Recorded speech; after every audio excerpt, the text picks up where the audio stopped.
if you would like to set up the tech. Yeah, give me about 30 seconds. And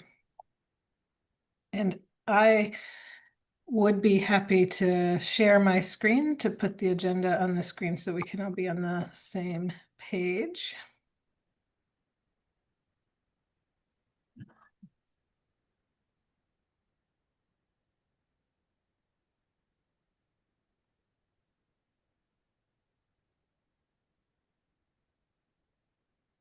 All right, welcome everybody. Roll call with a online meeting is always a little bit difficult, but I'm Kevin Connercoat. I'm the chair of this subcommittee, and I'll pass it off to Matt. You want to introduce yourself?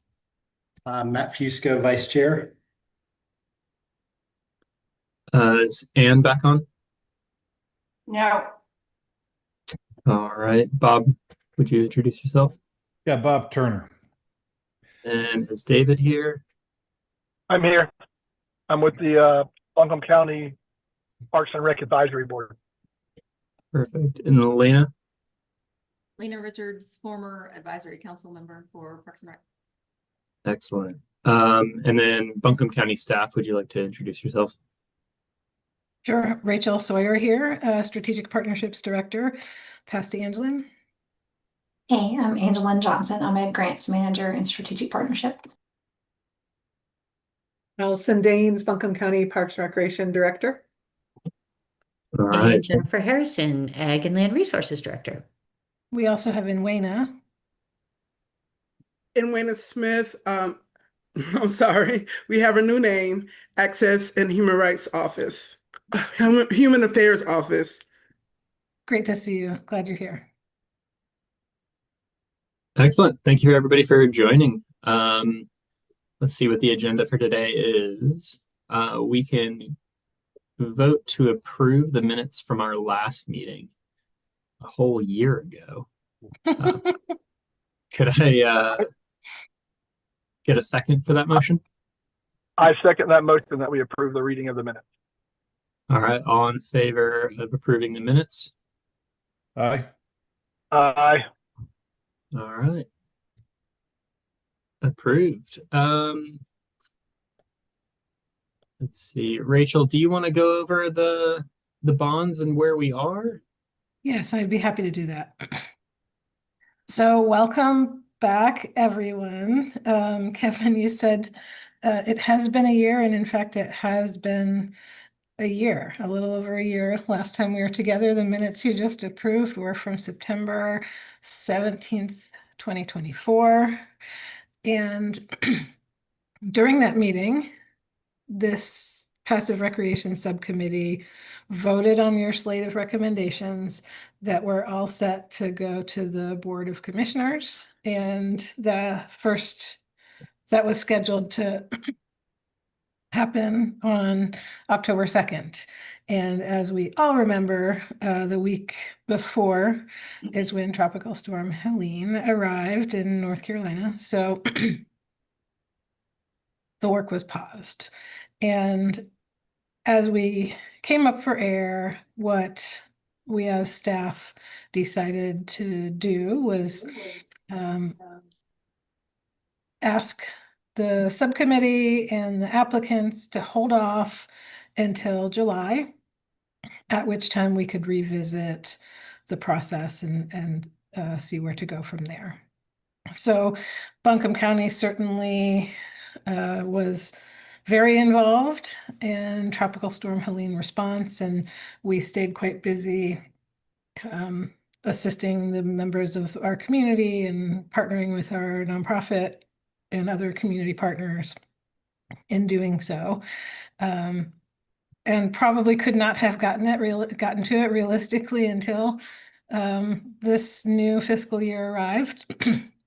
So in keeping with that commitment, in July, we started by reaching out to each of the applicants to do a temperature or a pulse check. We sent out notes and then had meetings with each one to ask them are your projects still viable? What has the impact of Helene and also waiting a year done in terms of the prospects for carrying out the originally proposed work? And we really weren't sure what to expect, particularly with these being environmental land use related projects, and knowing that Helene was both a flooding event where a lot of these properties are near water, and then also a major wind event with lots of blow down and impact to forest. Just weren't sure what to expect. And we were pleased to hear that many or most were ready to proceed. So at that time, Buncombe County staff did some internal diligence to make sure that we had the ability to pick up financially. Helene had financial impacts on county government in terms of some revenues being lower with the lack of utilities for a couple of months. Sales taxes were down. We weren't sure what was happening necessarily with property taxes yet. And we had new expenses that things to spend on that we hadn't planned. And that analysis yielded positive information, told us that we actually do have the ability to continue with this process. As you know, the passive recreation lands funding is not necessarily a funding source. It's not a grant that Buncombe County got. It's general obligation bonds or debt financing, essentially. And so making sure that that the timing was right for that financially was really important. Did that and got the green light to continue. So we reached out more officially to each of the applicants and asked them to submit something in writing with affirming that they would still like their project to be considered, and providing updates on the project, both budget-wise, maybe costs have changed as a result of Helene or as a result of a year passing, as well as any updates in scope if the project activities would have changed from original submission. So we've included a few things in your packet in the way of general information. One of the items in your packet for your awareness is the annual report that was prepared for and adopted by the Oversight Committee.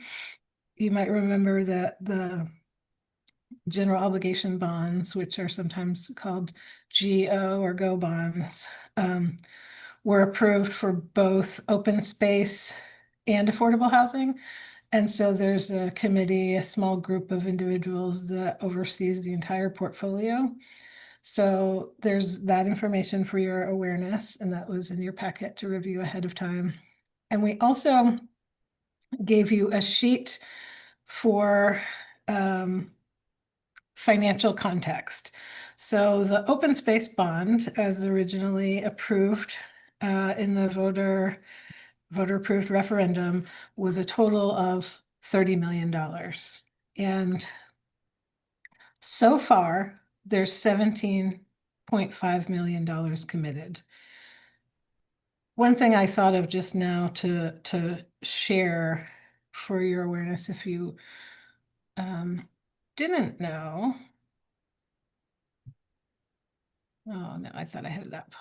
I'm going to Google search that for you. Is that there is an online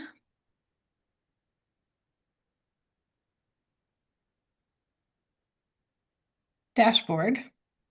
I just Googled transparency, and Buncombe County has several transparency dashboards. In the financial transparency category, there's one for the bonds, so that our committee members and members of the public can follow along with the big picture of the allocations as well as the spending. This is loading.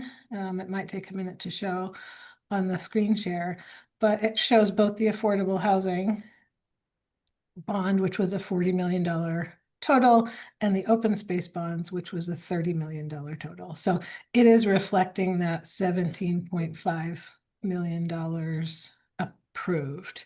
So the sheet I was just sharing gives you the detail on that. We have some amount of funds set up for administrative fees, which we can adjust that as time goes and we figure out how much is actually needed. But 900 something is currently allocated for that to cover debt issuance costs, essentially. And then there's a mix here of projects which are across our 3 categories of greenways, conservation easements, and passive recreation. We started this process with a budget of roughly $10 million. And so this is essentially our available budget, what the Passive Recreation Committee could essentially approve up to. That remaining $9,934,430. So picking up where I left off, we collected the information. Oh yeah, that was in your packet too. It was the presentation from last year for reference. Picking up where we left off, we collected the responses from each of the applicants. This sheet shows the initial funding request, what the committee had recommended in September 2024, and what the updated funding request is. And so in the meeting later, we'll go through each one of these in green one by one. The bottom line is on the second page, which is we originally received $10,931,000 worth of proposals. The Passive Recreation Land Subcommittee last year recommended approvals of $6,291,000. The updated applications total $6,440,000. And so this is important to keep our eye on that big picture. And what I would say about that is that what it tells us is that we have the funding to support any or all of these projects, should the subcommittee wish to support them. So overall spending budget is not a concern. However, what happens with that leftover money? Originally, we would have had about 4.4 million left over. And as we go through today, we'll calculate how much would be left over. With that leftover money, Buncombe County can hold on to it essentially and spend it. I'm pausing because I'm trying to remember the deadline for spending these funds. I think it's 2029. However, there is also an administrative extension that we're able to get on bond funds that we can add, I think it's 3 years to that fairly easily, to that deadline before the funds the debt has to be issued. So there are a few factors going on with Buncombe County government where it would be useful to have some funding left over. I'll just list a few that come to mind. First of all, with Tropical Storm Helene, we have sustained damages to Buncombe County owned open space, which is essentially parks. And so Allison Daines, the parks director, is on the line. And when I'm done speaking, if you have additions or clarifications, I would certainly invite that. We are intending to repair damaged property, but also make enhancements and improvements to make the parkland more resilient, to mitigate future potential damages from events like tropical storms.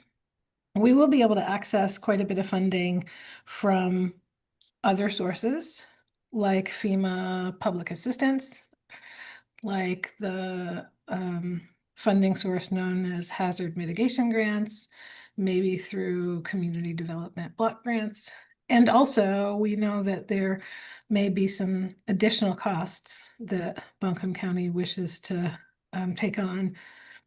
As an example, I think about Owen Park, which is in the east side of Buncombe County and was really just completely devastated catastrophically, where there used to be 2 ponds. The river came through and those ponds are no longer in existence. We're engaging a firm that's going to help gather community input and offer potential designs. We may opt to make enhancements over and above what those other funding sources might cover. So having some funds held back could give some opportunity to help with that. Another example, not to go too far into the weeds, it's a really interesting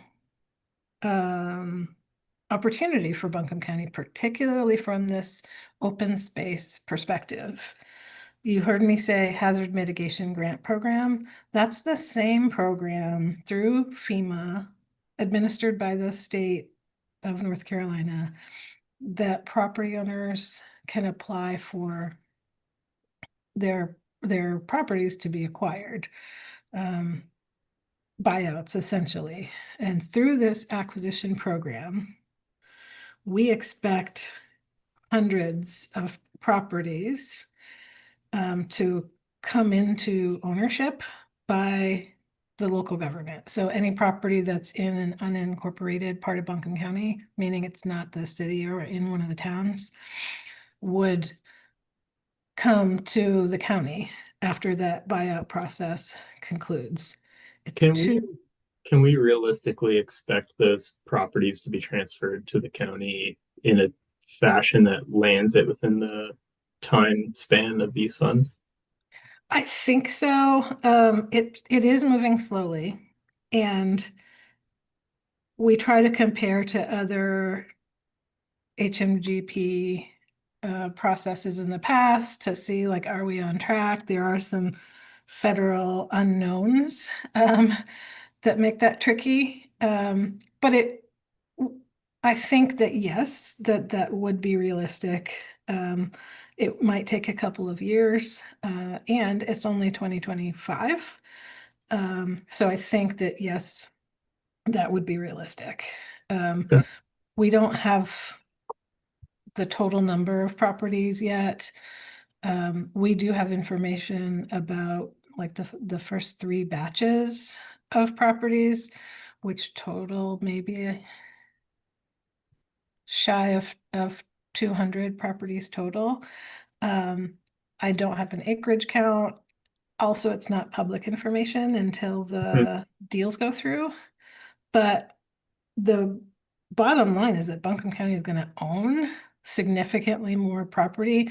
And the cool thing is that because it's hazard mitigation, they are removing the residential or commercial structure that was on it. And there's a deed restriction that comes with this property in perpetuity that has to be held in open space. There are a few allowable uses, light, like greenways, for example, is something that can happen on those properties. Some park uses, maybe parking, some parking, some agricultural uses, but essentially it can't have development on it. So from a perspective of land conservation and open space, it's a really cool opportunity. And it might take some money, to program or to activate those properties. So those are two big things that I can think of that having some funding left back could serve us well. Another big thing is we are doing a Parks and Recreation master plan to understand opportunities in the long term and set priorities. So once all of those have come into play, we could revisit this. So I have a question about the FEMA properties and yeah, do you know if say there's a structure on a property, do you know if that comes off before the acquisition happens, or would potentially remaining funds need to be used for things like that? no, they take care of the demolition and removal of the structure. Okay, so it'd be more just for activation, not for remediation, let's say. That's right. Okay. Initially, we're going to need to make a plan for these and understand best possible uses. And there may be some midterm things that we do, like for safety, fencing, or something like that. But ultimately, it'll be up to us to spend the money to activate if we so choose. Okay. So the other big point I wanted to make is your goal today. It's almost 11. We have our calendar booked till 12. If the subcommittee lands on recommendations that you would like to send forward, we are prepared to pick up right where we left off and bring them to the Board of Commissioners for consideration. The schedule would be November 4th, which is a Tuesday. It would go to the board for briefing, which is like an awareness heads up before a decision-making meeting, which would follow 2 weeks later on November 18th. So that's the soonest and realistic date that any recommendations could be approved. And if the subcommittee wants more time to talk, we can set another meeting. If the subcommittee wants more information to base your decisions on, you can ask staff to gather that and bring it back. And so those are essentially your options. We are here to support you. Your agenda calls for us next to go to discussion of projects for funding consideration. Before we start talking about specific projects, and I pass back to Kevin, are there other questions that are on folks' minds, or Jennifer, Ag and Land Director, Allison, Parks and Rec Director, if either of you wanted to jump in, I'm opening the floor. I feel like you did a really good job with that, Rachel. I think you're hit all kind of the highlights of anything that I would have said. I'm happy to answer any questions that people may have, but I feel like you hit it pretty spot on. Ditto. Subcommittee questions? I have, so we are going to have an opportunity here to talk about individual projects because I know there are some changes in the numbers from what we originally discussed. Yes. So we are going to spend some time doing that. I noticed one thing on the budget you had up earlier. There's an ag growth zone match of 2.3 million. What was that? I can answer that. Yeah. So the agricultural growth zone grant is from the state. And instead of us writing individual grants for each project, we were able to write a large grant and then dole out the money for conservation projects. That grant required a 50% match. And so we ask for that match out of the bond. And then you'll notice it's, if you look at the agricultural growth zone, it was 1.9 something million, and this is 2.3 because we had closing cost as well as part of the grant. as part of the bond. So that was a way to maximize guaranteed grant funding rather than competitively compete each project year over year. And in order to be able to receive that money, we had to have our established conservation zones that we have in the four corners, basically, of the county. And because we had that, we qualified and were able to secure the close to $4 million to do conservation easements on ag properties. So these projects are not available to our LCAB, our land trust partners. These are only available to the Ag Advisory Board projects for funding. I wrote down recommended by Land Conservation Advisory Board. This was me that filled this out. So as I hear you describe that, Jennifer, I am realizing that might have been an error, that might have been Agricultural Advisory Board. I apologize. Yes. Yeah, because I don't remember seeing that. I'm on. Yeah. Okay.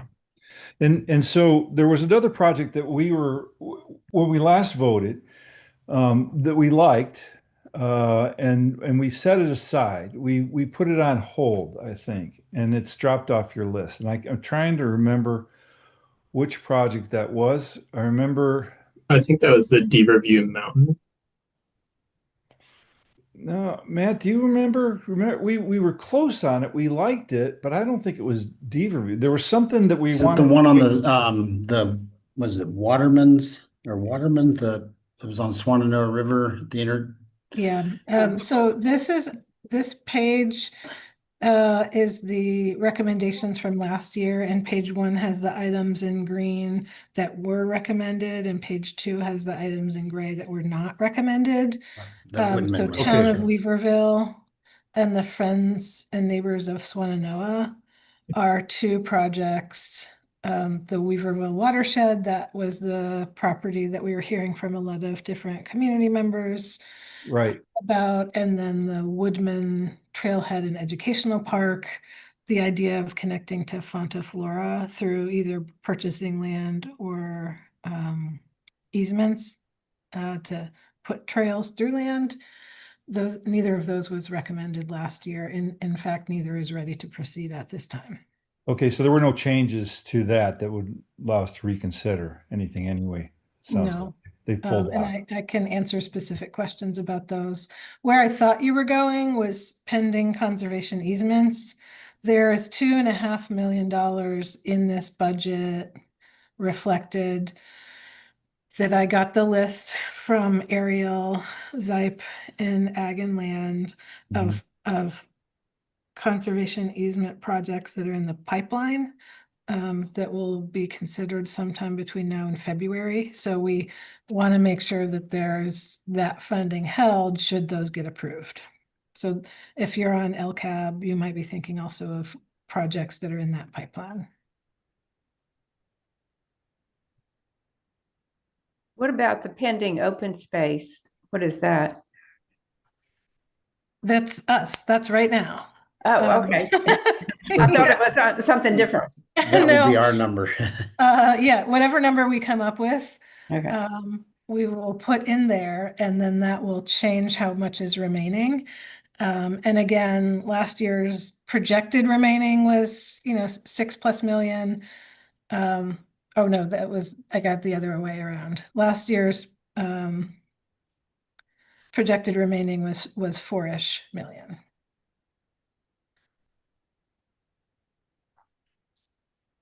Other comments or questions before we get to projects? Yeah, Rachel, I have a clarifying question. Sure. You mentioned we're obviously fixing like the Charles D. Owen Park that got devastated. Yeah. If for some reason we have money left over and we decide that we want to help, we wouldn't be bringing it back. We would be upgrading from its past presence if we voted on that. But there'd be like a whole nother presentation for that. I mean, but how does that work? Or is that just something they bring before us individually, or do all those go through the same steps all these other projects went through? Am I making sense? You are. What I'm hearing is that you're asking a process question, like the how, if there is some remaining funding, how do we dedicate that to Right. projects? Well, Um, and I know like outside people can present a project, but like I don't know if Buncombe County Parks and Rec has to go through the same process if we Yeah. want to do upgrades to those parks. So the short answer is we don't know yet. I think we're going to need another year of waiting for these other pieces to fall into place. And then we evaluate at that time. We could do another open competitive process. That's certainly an option. We could also follow the commissioner's authority where they have the discretion for set asides. There's a couple projects on here that you might remember that were commissioner priorities. Not highlighting that very well. Beaverview Mountain and Ferry Road, where they did not come up through a subcommittee.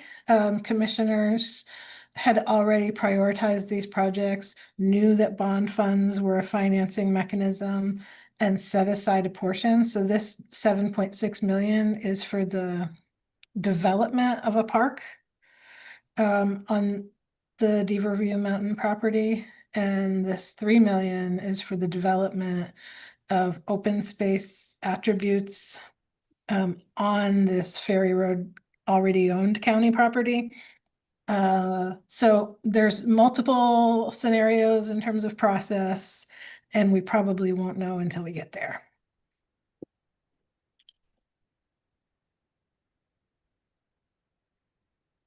Thanks for that question. Hey, Rachel, if I could just do a clarifying point. Sure.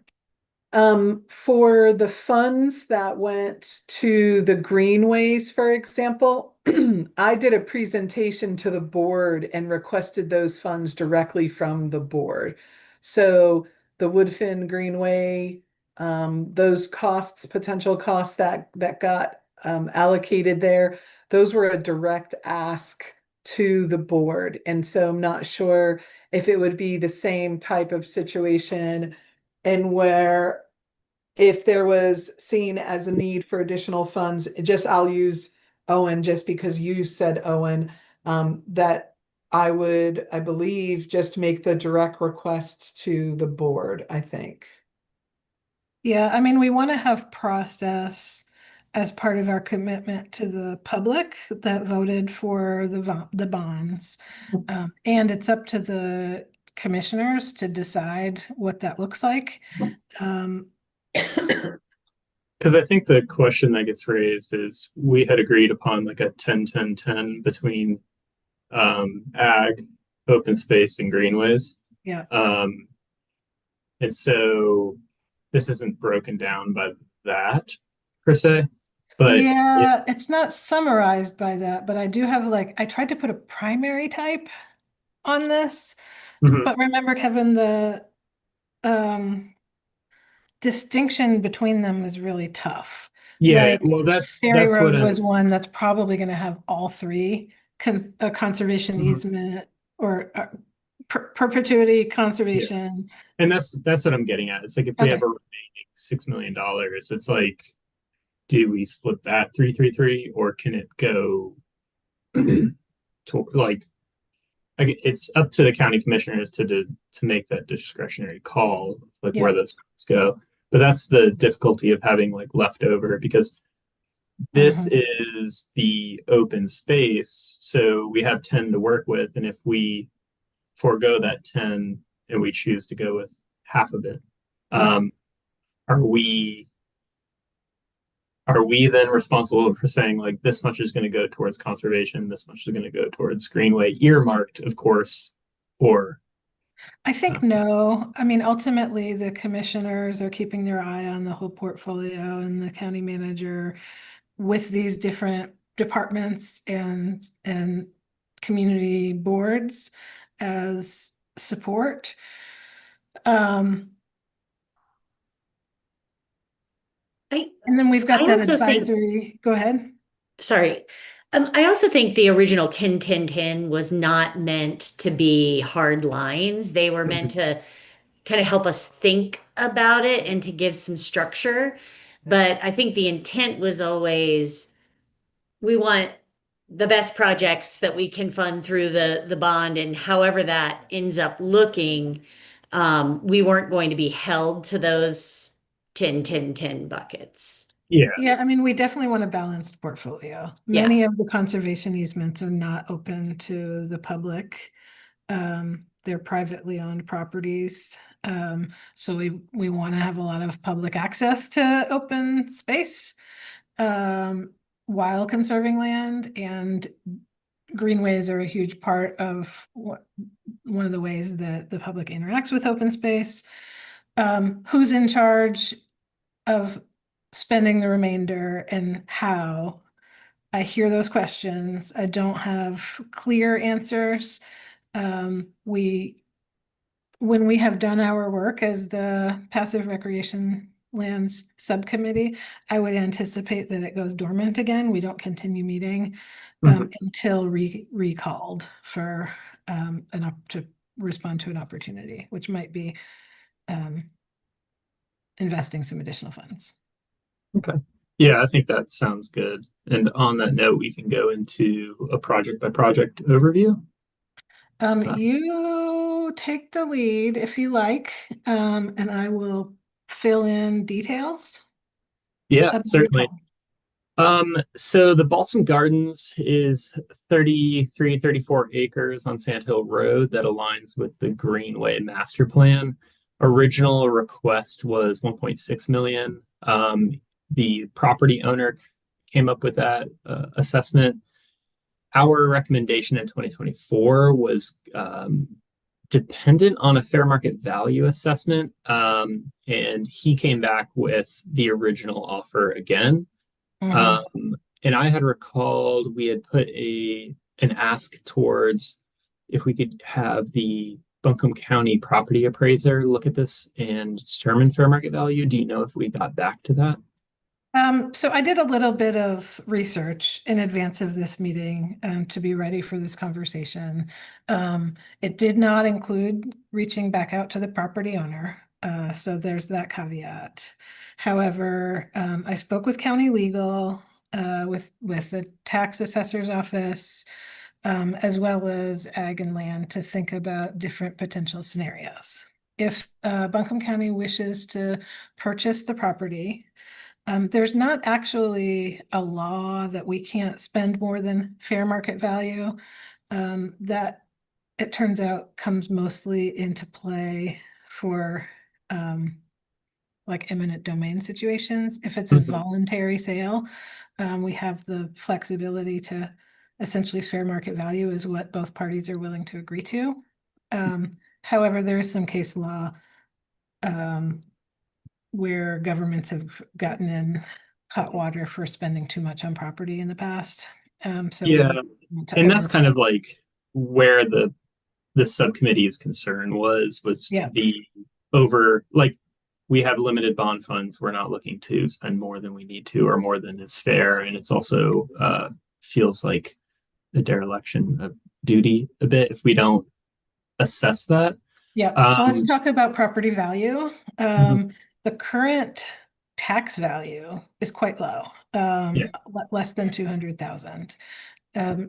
Know that was determined 5 years ago and based on present use, which is agriculture. This is a active farm. So I asked the assessor's office to informally, they did not do an official appraisal, but informally look at information that would help us determine value. So they looked at some recent sales of properties in that area of the county that are impacted by floodplain. You may remember that like 85% of this property is in special flood hazard area. I forget just now 100-year like floodplain versus floodway, but there's some maps in the materials. So they pulled some comparative properties and came back with a like 15 to 19,000 per acre value. This quote here, or the funding request, the property owner based it on 50,000 per acre. So we're in a pretty significantly different ballpark. The shape and size of the property also impacts its value, and so it's hard to know exactly. I also asked Ag and Land if Buncombe County were to pursue a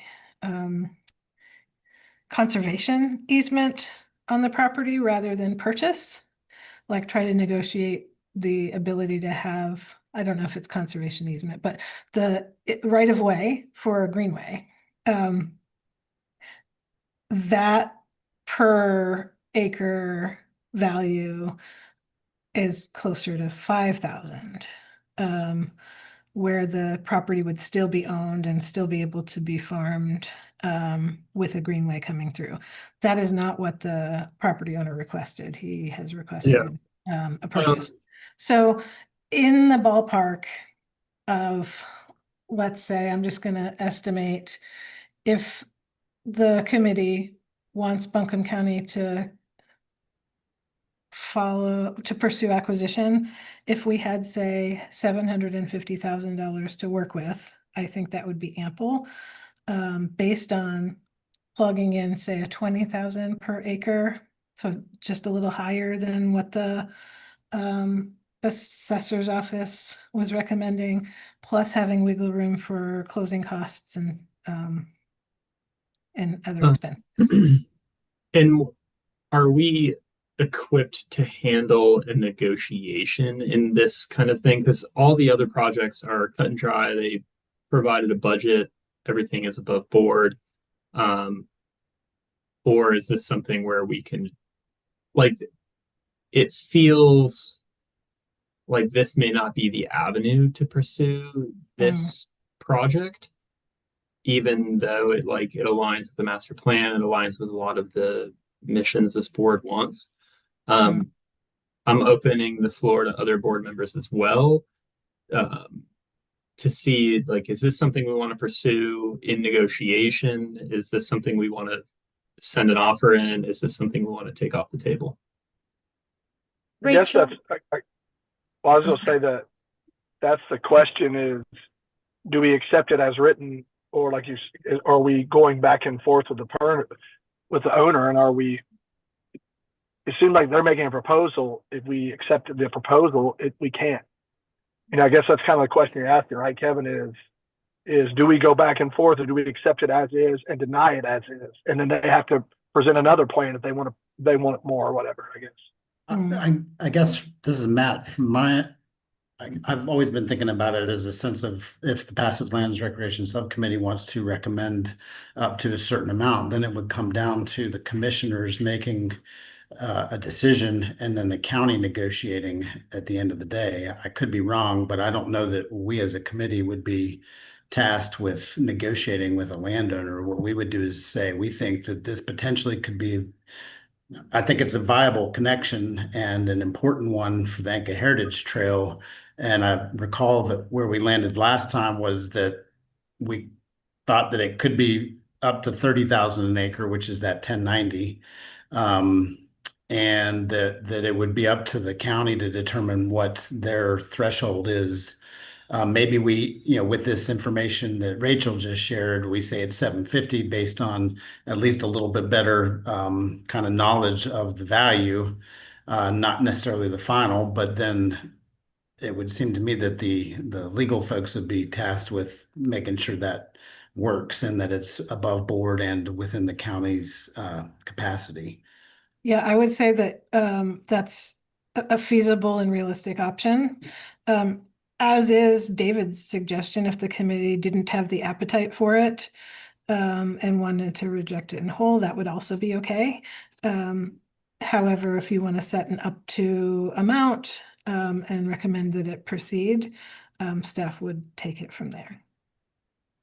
Rachel, how about the idea of going back to him with the usage being a greenway easement rather than the purchase of the property?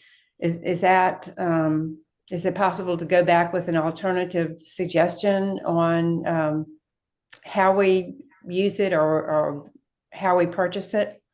Yeah, I think that's a feasible option as well. Because that would still connect to the Inca Heritage Trail through the Greenway, but then not have to buy the rest of the property unless the land conservation folks see that as something that they want to do too. Well, didn't the owner already reject a conversation about putting a conservation easement on the land? He just wanted to sell it. And so offering him some money for an easement for a greenway, isn't that the same thing? Did I hear that wrong? Isn't he in a different position now that Helene has blown through his property? I don't believe so. You don't? Okay. I don't recall in terms of that fact whether or not that conversation happened, and it's likely to have been prior to me picking up the coordination of this fund. Again, I had a conversation with the property owner in terms of the interest in the proposal still being considered. I didn't enter into any additional conversations about options because I didn't want to get ahead of the subcommittee or enter into anything that seemed like a negotiation. Yeah, So if we as a subcommittee recommend that we allocate 750 to this,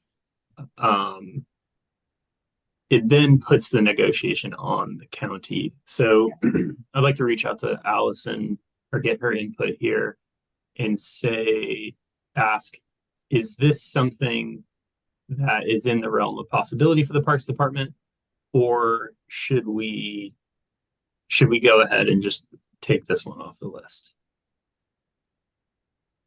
It's a good question, actually. It's one that Rachel and I have discussed actually at great length. And I think my answer probably feels a little different than last time. I think I was 100% for this pre-Helene, with the potential of all the new properties that we know the county will see through HMGP. I'm not sure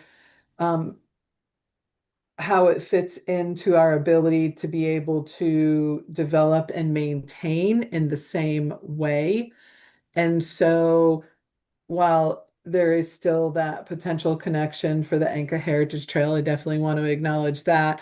I don't know if it feels as vital as it did pre-Helene to me. Mm-hmm. And it's like, so in the county, there's another project of a apartment complex where, as part of the approval of building this apartment complex, there was a need for the developer to build a greenway that will eventually be brought within system. So with similar ordinances, this property may fall into that realm if the seller decides to sell it to somebody who wants to develop it. I would suggest that's probably not the case. There's so much floodway and floodplain on there. It's a difficult development, and it would never be an apartment complex. Yeah. So I guess like it is, we either leave it on at a reduced amount, with the plans that eventually a greenway will go on it. We may not have bond funds for that. Or we take off completely. So we can do a quick vote here. We have 6 board members on, correct? Yep. And it's everybody okay with a simple majority of subcommittee board members? 4 would be approval in either direction. 4. Yeah, can I interject one comment before we do that? Just looking at the numbers again, and we have more information now than we did the first time. We have Mhm. some estimate from the county of 15 to 19,000 as comparables. Even at 19,000, it's 627,000 is the number. At 30,000, it's actually 990. It's not 1090. It's 990,000. So our original offer, I believe, was very fair. Mhm.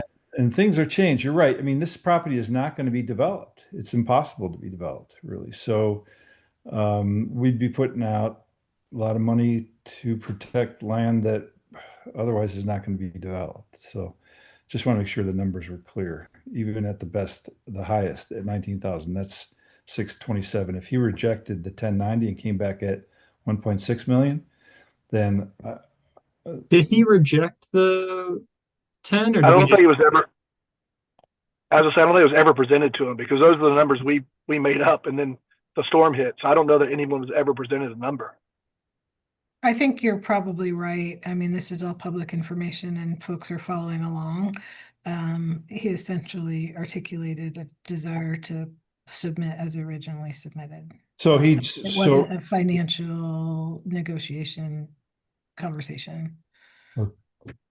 okay, so that's good clarity. He didn't reject another number. He just said, "I'm staying where I'm at, and I'll submit for the funds Yes, I that." still want this considered. Right. So are we comfortable using 750 as a metric for voting yes or no on this? If anybody's uncomfortable with that, please speak up. Well, wouldn't we need to, I would make a motion that we allocate 750,000 with the recommendation that the county determine whether the best approach is to purchase the land or to consider easement options. Yeah, and I think that's one option, and the other option is to take it off completely. So I just want to do a quick vote with the six of us here. If A would be 750 with further negotiation, or just to strike it from the recommendation entirely. So I was thinking procedurally, about doesn't Robert has to yeah. make a motion and vote? So Oh, sorry. procedurally, you've got a motion, and the thing is to see if there's another person that agrees with your motion to fund it. Sorry, It's- I'm rusty. Can I get a little more clarification? So we're going to, the motion is to spend 750,000, but also get the county to look into the possibility of an easement for a greenway. Is that your I guess recommendation? if I could, I would make a motion to allow for up to $750,000 to be used for the purchase or easement acquisition for Greenway through this property. Or reject it. By voting no, you say no to the whole project. And That's correct. Yeah. If Okay, you so reject, it's an aye or a nay. I Then if we- would second that. Then if it's worded that way, that either you're voting to approve up to $750,000, or by a no vote, you reject the whole project and it comes off. Yeah. In which case, those funds will go back into a kitty that we may or may not see. Right. Yep. Again. So all in favor of acquiring easement or the property, say aye. Aye. Okay, is that, give me a hand Kevin, and then I can visually. Okay, one, It's two. 3 up. All right, I'll agree to that. Yeah. Okay, David, is your hand Four up up. as well? No, I'm abstaining because I'm still not 100% sure. Okay. We Abstain still my have vote. enough to move this forward as a recommendation. Fine. So let's pencil that in at 750,000. All right, and D review, it's cool that that project got the ORLEP grant. So we can just move on to Gateway Park. This was on Riverside, I believe, near Woodfin. Is that correct? that's right. They asked for 200. We recommended funding 200. Can you give us a quick project breakdown just to refresh everyone's memories? When you say project breakdown, just like a summary? Yeah. They are eager to begin. They had begun doing some clearing on the property prior to the storm, which did some additional clearing of the property. really not much has changed. Their full response is in the packet. They wanted to make sure they communicated the shovel readiness and no budget change. And this one, this was the Riverlink project, and it's on the corner of Riverside Drive and the Pearson Bridge, I believe. Yes, thank you for that. Um, So ultimately, it would be a stopping place, offering some green space along a corridor that will be greenway. And it is along the section of Riverside Drive that will be improved as part of the I-26 project. But I think when we interviewed, they indicated that the majority of the work could be outside of the right of way and not impacted by the future development of Riverside Drive. So it would be a future stopping point along a would-be greenway corridor, whether it's sidewalks and bike lanes or whether there's actually a separated greenway at some point that might go through there. I'd like to make a motion to vote to approve the Gateway Park funding for 200,000. I'll second. All right, all in favor, say aye. Aye. Aye. All right, that's unanimous. Let's fund it. And then the next is the Haw Creek Park Greenway. Space, I can picture it in my mind, the terminus of this, but I'm unaware of where it connects. It's Yeah, if you picture the Creekside restaurant, it's across the street. And it's at the base of a City of Asheville park, and they've arranged access across the city property and then arranged a conservation or a easement with the private property owner. And it goes to a residential neighborhood also in the Haw Creek community. The flooding did impact this property. And so you see a budget change reflecting that. The footbridge would need to be in a slightly different location and I think longer, and some additional stream stabilization measures would be needed, causing the increase request to 127. all right. I'd like to make a motion to approve the Haw Creek Park Greenway for $127,784. I'll second that. Second. All right, all in favor of approving, say aye. Aye. Aye. Aye. Excellent, it's unanimous. Let's roll with that. All right. Hominy Creek. Okay. Hominy Creek Greenway trail improvements. This is the Greenway. I wish I knew the name of the road. It's near Sandhill Park and Sandhill Road. It's currently a dirt path. And I think they're going to leave it a natural dirt path. Yeah, there were some trail improvements needed in terms of like surface, as well as some planting along stream bank, and they were actually going to relocate portions of the trail up up a little bit further away from the waterway. And the scope of the project has not changed, but there is a budget change and a timeline change, of course. And I think that one, at one point, there was some eminent domain issue with the city, and I understand that's resolved. That's accurate. Yeah, and as I go through these, if there's further questions needed, please speak up for board members. But I would like to make a motion to approve the Hominy Creek Greenway trail improvements for $326,174. Second. All right, all in favor, say aye. Aye. Aye. All right, that is unanimous as well.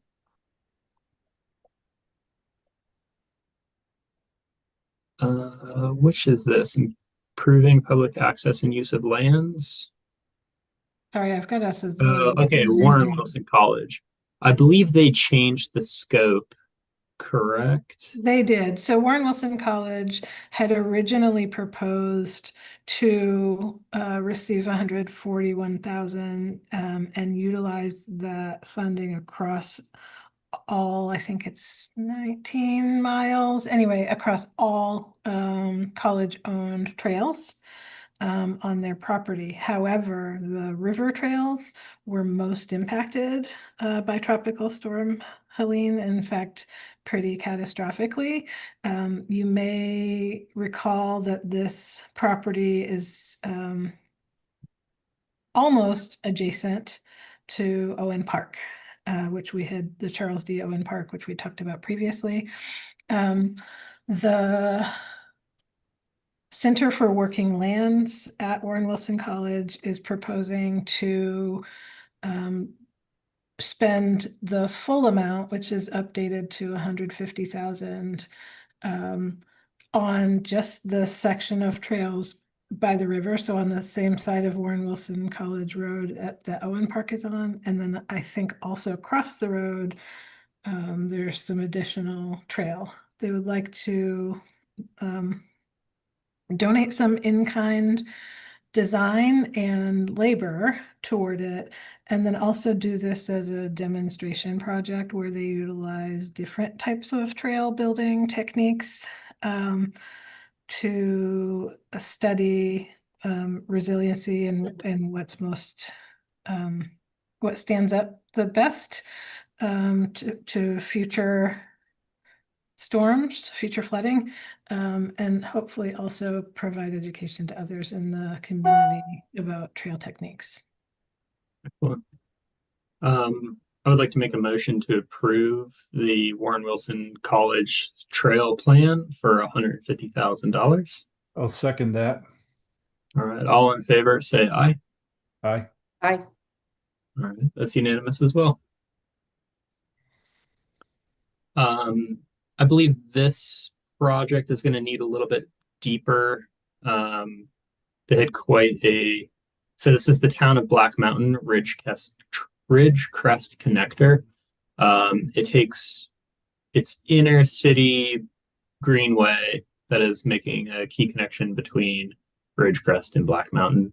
There is an unallowable line item in their request for $285,000, and it's not entirely clear if the town of Black Mountain would fund the design, which is disallowed.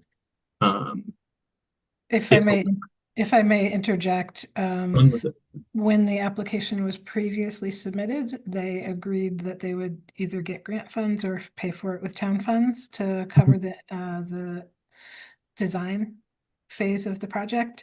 At this time, they do not have the financial capacity given other recovery priorities, and there is no known source for the engineering and design. Okay. Is it the impression that they would be able to tackle this project if granted the funds? I want to think about how to communicate this the most effectively.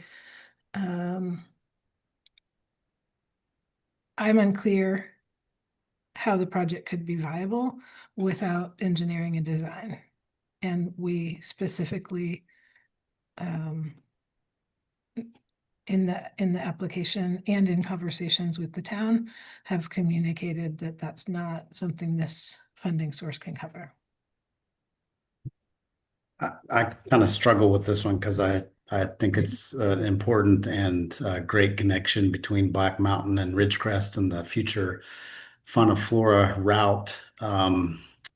But I think that number, especially without some form of engineering and design already in place, is arbitrary at best, especially given construction costs and just the climate of costs associated with any of that type of work these days. It would be so hard to tell. And, engineering design would take months, if not a year or so, depending on how they go through the process.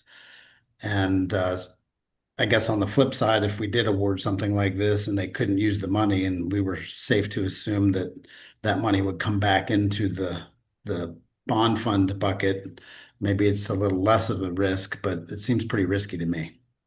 Is that safe to assume that if they aren't unable to rise to the occasion, that the funds don't get awarded?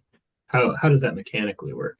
Yeah, I think that's safe to assume. We will establish funding agreements with all awardees that have milestones and contractual requirements in order to be able to access funds.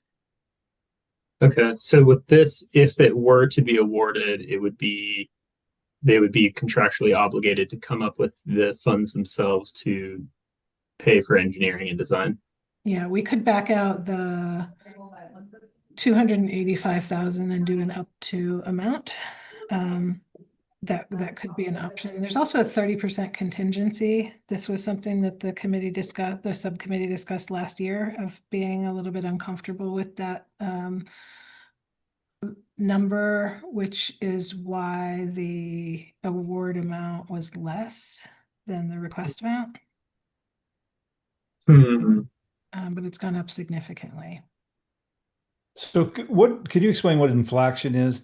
So the increase is due to inflation? That's probably inflation. Funny. Bob, you and your eagle eyes have caught every mistake on these sheets. But Excel doesn't have spell check. No, I understand, market changes. I understand that up or down, but within the 476, you're saying 285,000 of that is unallowable engineering. Am I reading that correctly? So Yes, 285 is within that 475. And what does the word unallowable mean? Again, can you explain? The funding guidelines were written to avoid prospecting for projects. I don't think it's unallowable per bond law. I think it was unallowable per the design of the funding guidelines. The county was not interested in funding feasibility design. We wanted to make sure the funding was going to quote shovel ready. Here's a copy of their proposal. So essentially this is a skewing the... Oh, it's 35 actually. Okay, so it was originally unallowable, and here we're voting to allow it, the preliminary. No, this would not be able to be funded by this funding source, the 285,000. So if the subcommittee wanted to recommend this project, we would need to back out 285,000. I had also raised that the contingency line was adjusted last year when the committee did want to move forward with this project, because there was a funding source for the design. The subcommittee modified the amount. I would have to go back and check my records, unless anybody remembers what percent we landed on, but it was not the full requested contingency amount. Well, I would have to say with the architect of the bond language, where we were trying to avoid people doing speculative applications, this feels like a speculative application. Backing out the 35% contingency and the 285,000, it brings the project down to 758,938. The project does fall within the county's master plan for greenways. Personally, I'm torn. It feels like the town of Black Mountain hasn't invested the proper effort into this project and this application, which makes me hesitant to believe that it would be a smooth process rolling forward for this. Since it's going to be a greenway, Allison Baines, is this in Buncombe County or is it in Black Mountain city limits? And does that affect our department? Well, Black Mountain is in Buncombe County. Yes. So, and In terms, so I'm not sure exactly what the question is. I mean, it's in Black Mountain. It's So in, their Parks and Rec department will be in charge of it. yes, or whatever department they choose to have over that. I will tell you that 35% contingency is highly excessive. Yeah. So looking at the disallowed, looking at the contingency, we could take a vote on 759, 759. Can I Yeah. ask a clarifying question? Rachel, I thought I heard you say that when we originally voted on this, that they had funds for the engineering part of this project. Did I mishear you say that? Angela, if you can pull up their original application, and fact check that. My recollection is they did not have the funds locked in for engineering and design. They said they would be seeking a grant to try to cover that, but that if no other funding source was found, the town would pay for it. Now, they've clearly said the town will not pay for it, is not in a position to pay. Well, Okay. and to be honest, I mean, like they, I understand why a little bit. I mean, they were extremely in our part of the county, probably one of the hardest hit, if not the Yeah, hardest hit in all of the for sure. county. So I'm asking another question on that same line. Is the wording in our thing says that we have to have a shovel-ready project, and since they are no longer able to either pay for it or seek funding for it, doesn't that kind of take it off the table totally? I mean, I don't want to do that, but it seems like we could put it on the back burner and say we need more information because we cannot pay for this part of the project. And it doesn't make sense to approve something if they can't pay for the engineering part. That's what I'm confused. Yeah, and I would just add that I looked at the city limits for Black Mountain and it seems to terminate right where 40 and 70 come back together, kind of where the Tractor Supply is, if you're familiar with that area. I think that the project scope was a little bit further west towards town, but it looks like a significant portion of the project would fall outside of their city limits and in county land, so may put some of the onus back on the county for a portion of it if it's not maintained by them or DOT. Okay, so for purposes of this board, we can, given the comments made, vote yes at a reduced amount of 759 or vote no to table this, or do we want to continue negotiations with the town of Black Mountain? Because David, I agree with you. It's like if the town of Black Mountain can't handle this project, then it seems pointless to award them the money. I'll There's- second that, Kevin, if that's what you're proposing. That's a vote yes on a reduced amount, if we clarify that amount, or no to table the project. Are we ready to? Well, do we could have I this? Quick question.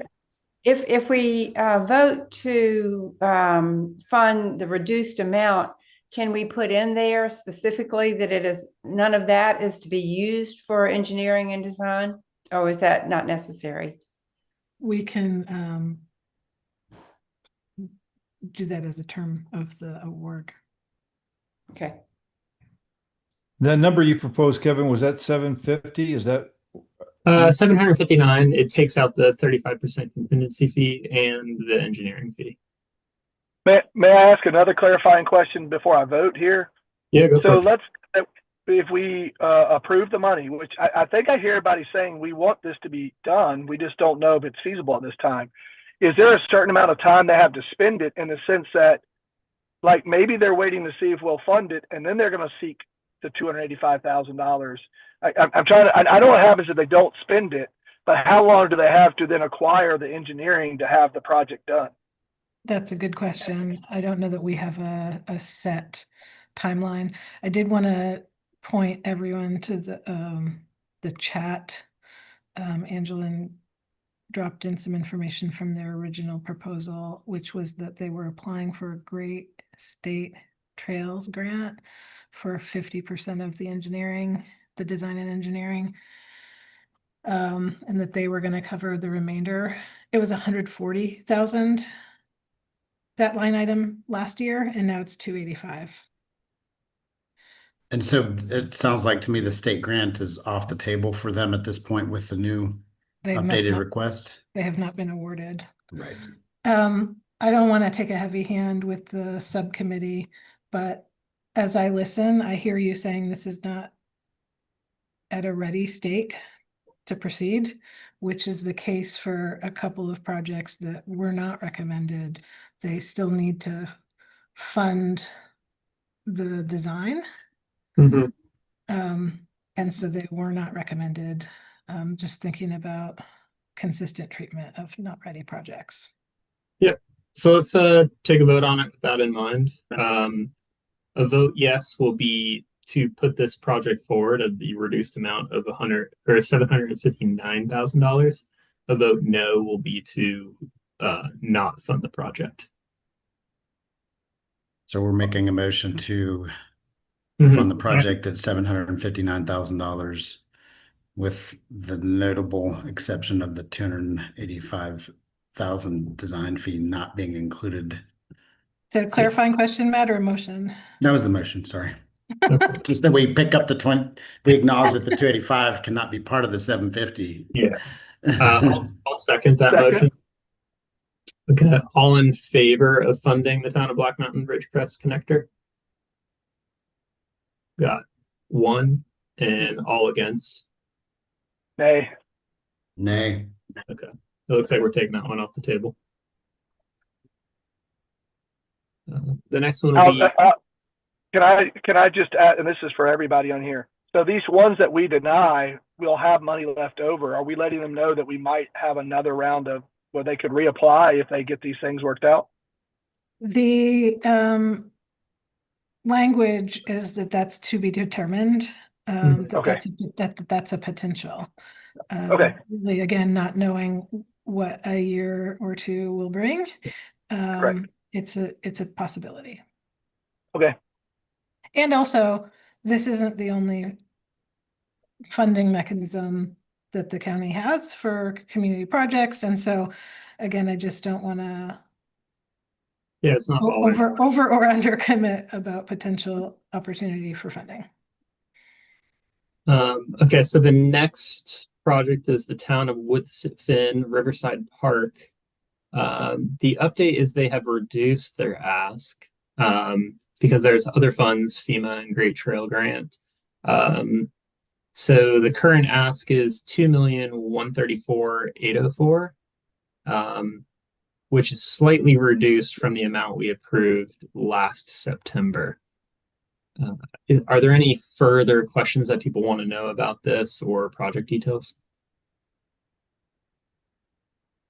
Take that as a no. So I'm going to make a motion to vote to approve the $2,134,804 proposal for the town of Woodfin Riverside Park.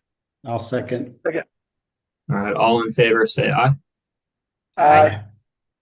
It's unanimous. And the next one is Camp Greer's Works Community Forest Trail Development. Let's see. They had another funding source that Okay. actually passed through the county, which was a state appropriation of funds, and that work is wrapping up at this time. So as a result of that 3 mile of trail completion, the request is less than their original request. However, they have had some increased costs that they attribute to a post-Helene environment, bringing their revised ask to slightly more than was recommended last year, coming in at $687,500. We learned yesterday in the Land Conservation Advisory Board meeting that they're now in the process of the way that the easement and property setup is. Conserving Carolina is in the process of having transferring the ownership from Camp Woodson to, I don't know if it's Carolina as the fiscal agent or if it goes directly to Camp Greer, but that property is going to be transitioned and managed by Camp Greer. So other things are happening which would support, the long-term utilization of this area, I guess is the nutshell. Bob, would you add to that in any way, or are you cut off? No, you're right, Matt. I think we all really like that project, as we heard from Conserving Carolina, and yeah, a lot of good positive things happening there, and so we supported it by a vote there. But I think overall it's a good project. I'd like to make a motion to approve Camp Greer Forest Trail Development for $607,000. Second. All in favor, say aye. Aye. Aye. All right, that's unanimous as well. Do we want to readdress the two that we did not approve last time? I can tell you a little bit of information from a staff perspective. We did meet with both of these organizations as a part of the update process. The town of Weaverville is potentially interested in picking up where we left off at the end last time, which was their town council had directed management to have a conversation with the county about would the county potentially want to purchase or go into an agreement to manage this space as a future park. It's not a priority right now, though, because they've got so many other Helene recovery things going on, as does the county. They created a Helene recovery project in the long-term recovery plan to do some wildfire fuel load management, which essentially is addressing a lot of the downed trees to reduce wildfire risk, because there are residences close to that, and they are not interested in the project, carrying out the project as originally proposed. Woodman Trailhead and Educational Park through FANS, the Friends and Neighbors of Swannanoa. That community group, as you might imagine, is activated and really doing a lot of organizing, as Swannanoa was an area of the county with severe Helene impact. However, there is not yet a precise plan. There's a lot of interest and momentum. And if I were predicting, I would say that this project will continue developing. They got funding for a feasibility study to look at trail connectivity. And then remember, they're doing connectivity to an area across, I think it's the Whitson Avenue Bridge in the Beacon Village area, which also has a lot of development activity. So the property owners are still interested in allowing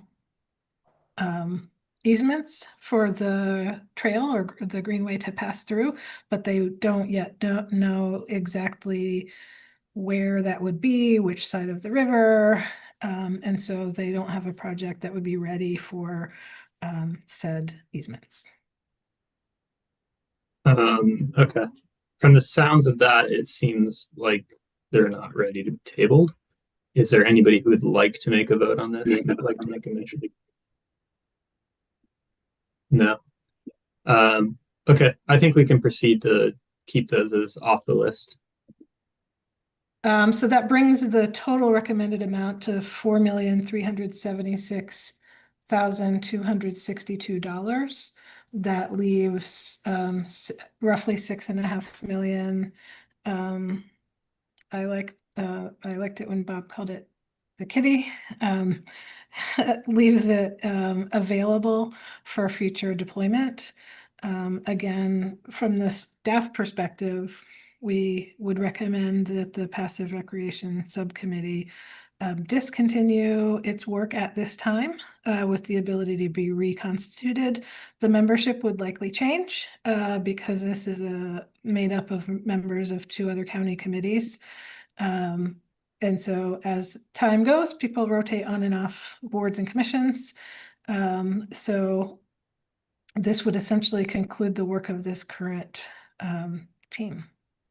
Can we make a recommendation as a subcommittee suggesting that this remaining funds be wrapped into a phase 2 opportunity? Sure.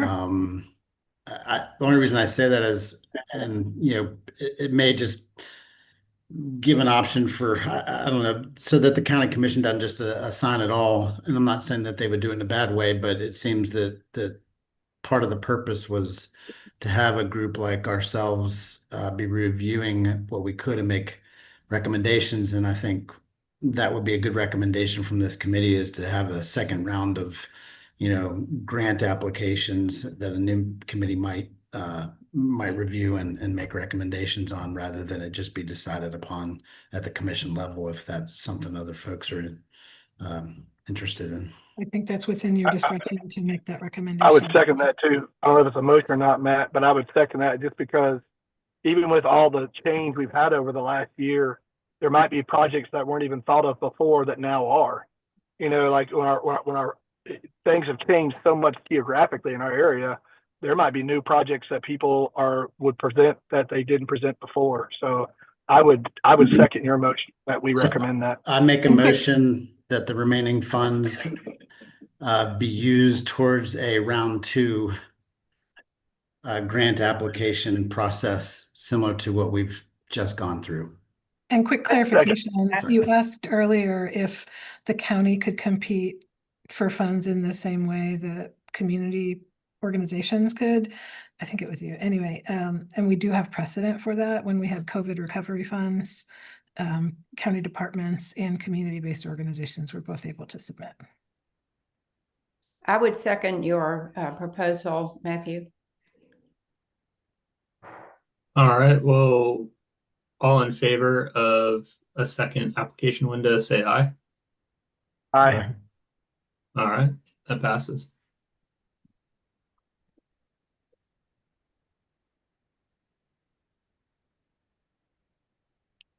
I stopped my screen share, Kevin, but I will just put the agenda back up real quick as you close out. Okay, are we just, what else is on here for? So voting on funding recommendations, next up for the committee. All right, that would be Rachel. What the next steps would be for Matt and I to get in front of the county commissioners, correct? That's right. So we will work with you to calendar that and communicate with the applicants, successful or otherwise, to keep them informed about the process. And then if these recommendations and when these recommendations get approved, we'll move into, staff will take the baton from there and move into contracting. Excellent. I'll make a motion to adjourn. Second that. All right. Good job, adjourned. Kevin. Yeah, good job, Good Kevin. afternoon, Thanks, everybody. everybody. Yeah, Thank you. Rachel, for everything you've done there. Yeah, thanks, Rachel. Thank you all. County staff. Yeah, great to participate with you all. Good work. Have a good time. Thanks for your work, everybody. Thank you. Thank you. Bye.